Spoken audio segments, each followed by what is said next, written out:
من مشروع صغير على السكوتر لافتتاح كافيه كوفي بايك. تعالوا مع بعض نكتشف قصة أكرم. أنا أكرم مورو، خريج ترسانة بحرية، عندي 30 سنة. المشروع ده ابتديته بقالي سنتين. كنت دي أول ما ابتديته على البايك، عملت صندوق خشب عليه وصممت الصندوق ونزلت اشتغلت، كنت بعمل قهوة على الفحم وكده. حاليا بعد سنتين الحمد لله ربنا كرمني وأجرت مكان صغير كده وابتديت إن أنا ابتدي فيه برضه واحدة واحدة. المشروع فرق معايا كتير جدا، وبصراحة ربنا كان موفقني فيه، وناس كتير من صحابي وعيلتي فيه كانوا موفقين برضه معايا فيه وواقفين جنبي جامد. والحمد لله برضه حاليا في على مستوى اسكندرية كلها 10 كوفي بايك فتحوا أو أكتر، تمام؟ مش على مستوى اسكندرية، على مستوى مصر. تقدم إيه بقى يا أكرم؟ أنا بقدم مشروبات سخن وساقع، بقدم قهاوي وبقدم وافل. قول لنا الحتة اللي أنت شاطر فيها. دي الحته اللي انا شاطر فيها، اللي هي الايه؟ القهوه بالنكهات. دي اكتر حاجه موجوده عندي، القهوه بالنكهات. قول لنا نكهاتنا ايه بقى واسعارنا؟ اصلا يعني القهوه بالنكهات اسعارها 25 كلها. 25 اي نكهه؟ والقهوه العاديه 15. وبقيه الحاجه اغلى حاجه موجوده في المنيو 35. 35 ده للعصاير. تمام. الموهيتو بكام؟ الموهيتو 35. الموهيتو 35. قلنا اتكلمنا بقى على الوافل الجامد. الوافل بادئ معاك من 30 لحد 60. بس ال 30 بتحط عليه الصوص وكل حاجه بنفس كل حاجه. تمام. وبياخد كميه نوتيلا رهيبه. الصوصات بتاعته كلها فعلا.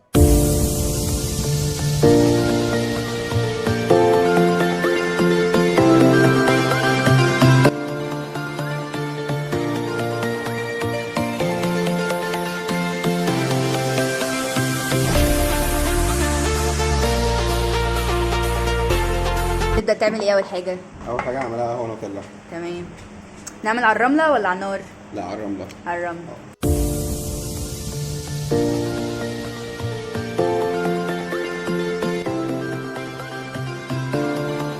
نبدأ بصب القهوة نوتيلا كده. ولا انا بقى سعرها كام الفنجان الشيك ده؟ ده سعره 25. 25 جنيه؟ قول 45 يا عم. قول 45 يا عم، عايز تصفي نفسك.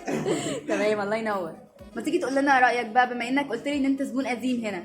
انا اصلا على طول بشرب رملة. بجد؟ طب ايه رأيك فيها؟ لا هو بيعملها تحفة. بيعملها تحفة؟ وغير كده يعني قهوة نوتيلا بتتعمل على الرماد، الناس بتعملها على مكان. تمام. موافق على السعر ولا؟ هو يعني ماشي. يعني ماشي. ايه ده؟ قلت هيقول 45. هو بيحط النوتيلا، فانا مش عارف هو بيخسر ولا بيكسب. لا شغال كده راجل محترم. هنجرب معاك النهارده 4 نكهات. قول لي بقى ايه وايه وايه؟ تفاح ومانجا وفراولة ونوتيلا وخوخ مانجا. دي قهوه برضو بالخوخ والمانجا. تستخدم ايه بقى عشان تحط النكهه؟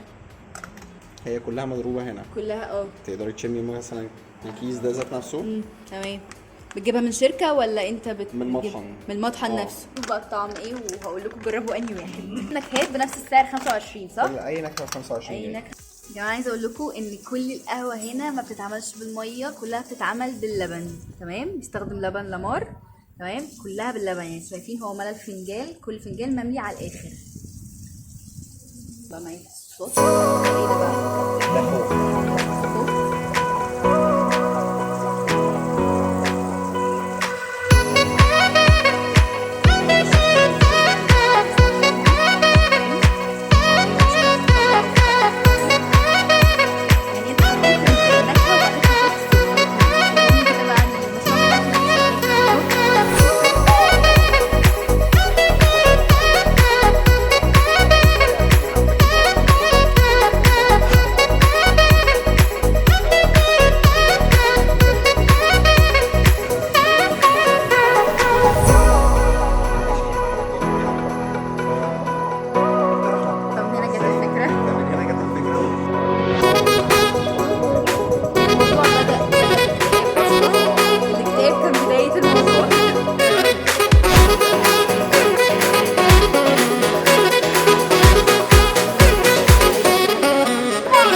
او بتقدمه كده قطع زي ما يتطلب على حسب؟ بالظبط. تحط معاه صوصات.